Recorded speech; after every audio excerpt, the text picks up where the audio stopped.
Bien, donc la webcon va commencer. Donc je rappelle le titre à tous et à toutes. Diriger au galop, enchaîner les sauts en terrain varié.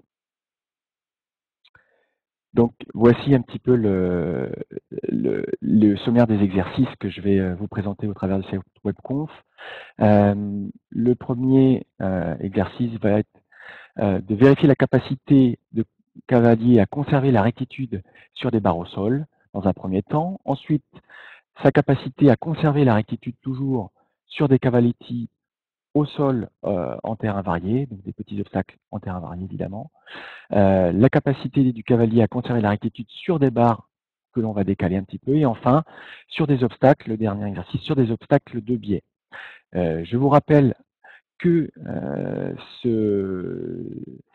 cette gamme d'exercices se trouve évidemment dans le plan fédéral de formation, comme vous pouvez le constater. On va au préalable vérifier au travers de la détente la capacité du cavalier à stabiliser son équilibre en terrain varié. Qu'est-ce qu'on va rechercher? La stabilité du cavalier dans le sens longitudinal, donc dans le sens des montées et des descentes, mais également dans le sens latéral. Hein. Donc pour cela, on va rechercher vraiment à ce que le cavalier ait au trot et au galop un contact bien égal sur ses deux rênes. Hein. Et ensuite, on peut aussi le voir pour l'équilibre latéral sur les appuis qu'il va avoir sur ses deux étriers. Vérifiez vraiment, notamment en se plaçant en face, que le cavalier soit bien répartisse uniformément son poids sur ses deux étriers, dans cette recherche de rectitude, sur le plat déjà. L'équilibre latéral, j'aime bien utiliser l'expression du fait d'avoir un cheval sur les rails. C'est une métaphore un petit peu qui permet vraiment d'imager voilà, le fait que les épaules et les hanches doivent toujours rester le plus alignées possible. Hein. Et pour cela, il ne faut pas hésiter à dire au cavalier de dégager son regard afin de fixer un point éloigné, de manière à aller le plus droit possible sur ce point. Les aides possibles pour le cavalier sont le collier, hein, le fait d'utiliser un collier pour se tenir, pour avoir un point d'appui, hein, ou le pont, de manière à vraiment uniformiser le contact comme on l'a vu précédemment. Ne pas hésiter à positionner le dispositif face à un point de repère. On verra au travers des vidéos qu'on a placé la caméra vraiment face au dispositif dans cette idée vraiment de rectitude. Hein. Et l'idée, c'est vraiment d'avoir le contrôle pour pouvoir réussir à sauter en un point précis. Donc on utilise évidemment des barres de couleur qui sont un point de repère pour le cavalier. Voilà, donc je vais aller tout de suite dans le vif du sujet. Le premier exercice, donc la rectitude sur des barres au sol en terrain varié, vérifier l'équilibre latéral et longitudinal. Donc je vais pointer avec mon petit curseur, voilà, le dispositif. Donc vous allez voir la cavalière évoluer sur le dispositif, voilà, dans le sens de la descente, puisque la descente est assez déstabilisante pour le cheval et pour le cavalier, dans le sens longitudinal, mais va aussi éventuellement provoquer des perturbations dans le sens latéral. Hein. Donc on va au départ pour vraiment caler un petit peu, j'ai envie de dire, le cheval et le cavalier, utiliser des obstacles distants d'une foulée. Donc dans la descente, j'ai placé une distance d'environ 6,50 m hein, sur les barres au sol. La distance classique sur le plat serait de 6 mètres. Là, j'ai mis un tout petit peu plus parce que la foulée s'agrandit évidemment un petit peu dans le sens de la descente. Et on verra qu'une des possibilités au fur et à mesure sera de augmenter le nombre de foulées dans le dispositif. Donc je vais tout de suite passer à la première vidéo. Hein, voilà, on va voir comme ça par la vidéo tout de suite le premier exercice. Voilà, sur les barres au sol. Donc on a placé la caméra en face, voilà, la cavalière évolue à main droite, on voit qu'elle passe, voilà, bien au milieu de ses barres, dans un galop qui reste assez régulier, et on voit que la cavalière est dans un équilibre assez stable. Je vous la remets une seconde fois, pour que vous puissiez, voilà, revoir le passage de la cavalière, on voit que le cheval est dans une attitude stable, elle passe bien au milieu de chacune des barres, on peut voir qu'il y a deux barres assez grandes, et deux barres tout de suite qui sont déjà un petit peu étroites, hein. Ça c'est une barre étroite, et une barre un petit peu plus grande. J'ai installé également, voilà, à l'entrée et à la sortie du dispositif, deux barres au sol qui matérialisent vraiment, qui aident vraiment la cavalière à se situer et le cheval aussi, à vraiment faire cette notion de couloir. Hein.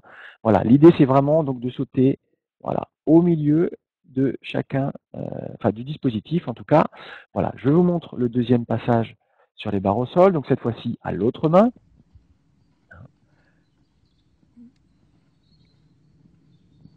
Voilà, donc on voit un petit peu mieux encore un petit peu mieux là, voilà, on était un petit peu mieux placé, encore un petit peu plus au milieu. Alors voilà, on voit bien vraiment que la cavalière passe au milieu de ses barres, que le galop reste bien régulier, voilà, tout se passe bien, le cheval est confiant. Hein. Aucun problème pour ce premier exercice. Le deuxième exercice consiste à vérifier la rectitude sur des cavaletti cette fois-ci, donc on va utiliser le même dispositif. On va chercher à vérifier l'équilibre latéral et longitudinal avec des sauts cette fois-ci. Donc on surélève les barres. Hein. Voilà. Les distances restent identiques. Le dispositif aussi, simplement, on a surélevé un petit peu les barres. Donc je vais vous montrer la vidéo. Voilà. La première vidéo sur ces barres un petit peu surélevées. Voilà. Donc à ma gauche, on aperçoit la cavalière qui arrive au loin. Voilà. Donc là, je lui donne des petites consignes. Voilà, de manière à arriver le plus droit possible. Voilà. Donc on voit, voilà, le cheval reste parfaitement droit. Voilà. Alors on voit simplement que la cavalière, vous voyez, en fin d'exercice, se laisse un tout petit peu emporter, le cheval se laisse un petit peu emporter sur l'avant-main. On voit bien là, je vais vous remettre la vidéo, mais l'importance de l'équilibre longitudinal, hein, elle est très vigilante à l'équilibre latéral, mais on voit bien que dans la descente, le cheval se laisse un petit peu emporter, la cavalière aussi. Voilà, je vous remets tout de suite la vidéo.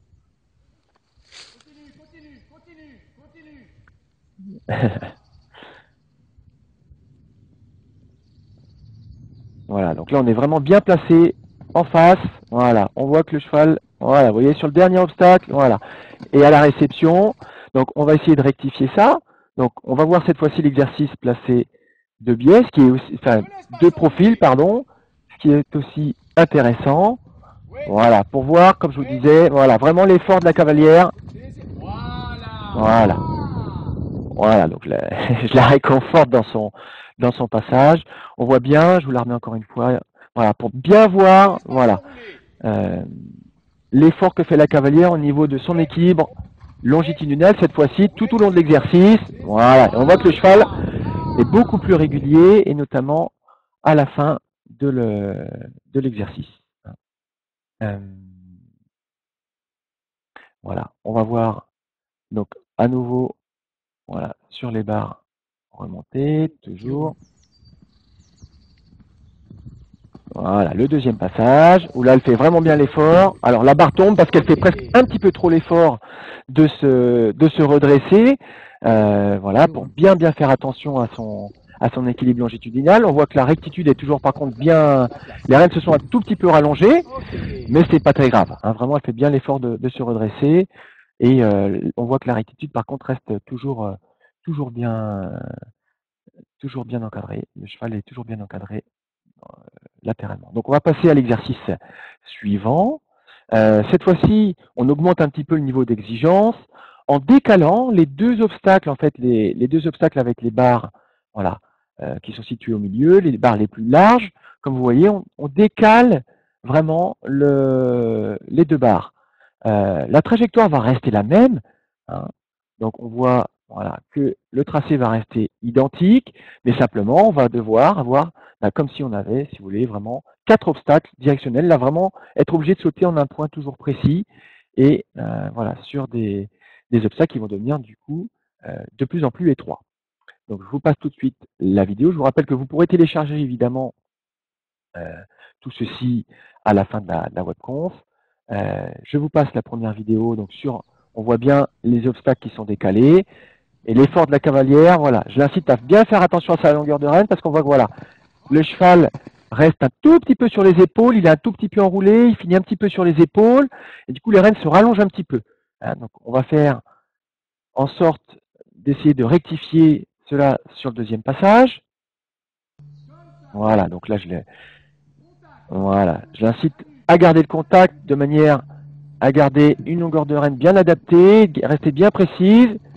Voilà, donc on voit qu'elle fait vraiment un effort à ce niveau-là. Je vous repasse la vidéo. Alors c'est pareil, du coup, il y a un petit peu plus de contact, mais les rênes sont un petit peu plus courtes, du coup, voilà. Le cheval fait tomber la barre de l'avant-dernier élément, c'est pas très grave en l'occurrence. Là, on est vraiment dans la phase d'apprentissage par rapport aux consignes que sont les siennes. Voilà, euh, elle respecte vraiment bien les consignes que je lui ai données. Donc on va passer ensuite au dernier exercice, qui va être, en ce qui nous concerne, voilà, le fait de rajouter du biais. On augmente encore le niveau d'exigence. On va rajouter du biais cette fois-ci sur les deux barres. Donc, toujours cette notion de sauter en un point précis. Hein. Voilà, je vous montre avec le curseur. Le tracé reste le même, mais cette fois-ci, comme vous le voyez, on va rajouter une contrainte en rajoutant du biais. Alors, il faut bien vérifier la distance, bien faire attention à la distance lorsqu'on rajoute le biais.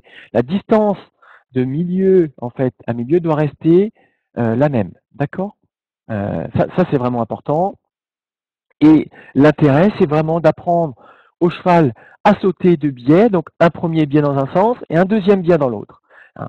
Le cheval va prendre un petit peu plus de trajectoire sur le biais, il va élever un petit peu plus les épaules, ça va lui donner un petit peu plus de place. Donc, il faut bien être vigilant pour le cavalier. Ça va être un saut un petit peu plus déstabilisant. Donc, à la réception de chacun des biais, bien être vigilant. C'est pour ça qu'on est sur une contrainte supérieure, que cet exercice arrive maintenant. Il va être un petit peu plus déstabilisant pour le cavalier dans le sens longitudinal. Hein, donc on va tout de suite voir les vidéos qui concernent cet exercice. Alors on les voit de face parce que l'idée, comme je vous disais, c'était vraiment de vérifier la capacité du cavalier à aller le plus droit possible tout au long de l'exercice. Donc c'est pour ça qu'on a préféré prendre les vidéos en face. Voilà, on voit que la cavalière fait vraiment l'effort. Voilà, là c'est vraiment pas mal en termes de rectitude. Alors, elle est obligée de tourner un tout petit peu parce qu'évidemment, sinon, elle nous marcherait dessus. Mais on a dû se placer un petit peu près avec la caméra pour que ce soit assez parlant. Je vais vous montrer le second passage, cette fois-ci. Alors, on ne se rend pas forcément bien compte du biais. On aperçoit quand même le biais, mais c'est vrai que là, en vue de face, comme ça, on ne voit pas forcément le biais. Mais par contre, on se rend bien compte vraiment, voilà, voilà, de l'effort que doit faire le cheval et le cavalier pour rester bien droit. Hein. Voilà pour le, pour la dernière vidéo. Alors, pour aller un petit peu plus loin maintenant sur ce thème-là, je vais vous montrer un exercice qui va consister cette fois-ci à voilà, rajouter une contrainte qui va être la courbe. Hein. On peut imaginer rajouter une contrainte donc en plaçant ces obstacles sur une courbe, avoir la même progression sur la courbe. Hein. Le fait de tourner va évidemment rajouter une contrainte. Donc là, c'est une courbe à droite. Mais on peut évidemment aussi imaginer la même courbe à gauche, hein, donc dans le sens de la descente, ou dans le sens de la montée. Alors, la difficulté dans le sens de la montée va être un petit peu plus liée à la propulsion, un petit peu moins à l'équilibre, mais à la propulsion. Mais c'est aussi des combinaisons, le type de combinaison qu'on va pouvoir éventuellement retrouver sur un parcours de cross. Une autre alternative va être aussi de rajouter des obstacles un petit peu plus conséquents, comme le contrebas, par exemple, le contre-haut. Hein. Et ensuite, on peut aussi augmenter, comme je vous le disais, la distance entre chaque barre. C'est-à-dire qu'au lieu de mettre une foulée, on va mettre plutôt des obstacles distants de 2, voire 3, et même 4 foulées. Alors, il faut savoir que plus on augmente la distance dans une combinaison, en terrain varié, plus l'équilibre va avoir tendance à se détériorer. Les obstacles vont en fait avoir tendance à tenir un petit peu le cheval et le cavalier. Donc plus on augmente cette distance, plus évidemment l'équilibre longitudinal notamment, mais latéral aussi, va avoir tendance à se détériorer. Donc ça sera un petit peu plus difficile pour le cheval et le cavalier de maintenir, de conserver hein, l'équilibre tout au long de l'exercice si on augmente, le nombre de foulées. Hein. Euh, voilà donc un petit peu l'idée de la webconférence et de la séance que je voulais vous présenter aujourd'hui. Il est vraiment intéressant j'ai envie de dire, d'éduquer les chevaux et les cavaliers sur des obstacles mobiles. J'ai pris le parti pris de vous présenter ce travail sur des obstacles mobiles parce que tout le monde ne dispose pas forcément, en tant qu'enseignant et en tant que pratiquant, d'un cross à portée de main. Et là, on se rend compte que dans l'éducation, vraiment, on peut se préparer au travail du cross sans avoir forcément des obstacles de cross à portée de main. Hein, il faut simplement avoir une carrière ou un espace où il y a un petit peu de pente, comme c'est le cas ici, mais avoir des obstacles étroits suffit à vraiment préparer le travail sur le cross. Ensuite, il faut simplement habituer, j'ai envie de dire, le cheval et le cavalier au profil, donc les contrebas, les contre-hauts, comme je l'ai dit, mais aussi ensuite sauter les obstacles comme ce qu'on appelle des strings ou des obstacles étroits de cross, du mobile de cross, hein, mais c'est plus une question de profil après. Voilà. Là, on voit qu'on peut vraiment préparer les couples. C'était ça aussi l'intérêt, c'était de vous montrer qu'on peut préparer des couples à travailler sur le cross sans forcément avoir des obstacles de cross à portée de main. Voilà pour la présentation d'aujourd'hui, pour la webconf d'aujourd'hui. Donc, euh, je vous invite à retrouver, comme je vous le disais, sur Equivode, la webconf d'aujourd'hui avec les documents, mais évidemment l'ensemble des webconfs. Et ensuite, sur Wikipédia, voilà, dans la rubrique équitation, pardon, vous retrouverez aussi donc voilà, tout un tas de, tout un tas de documents.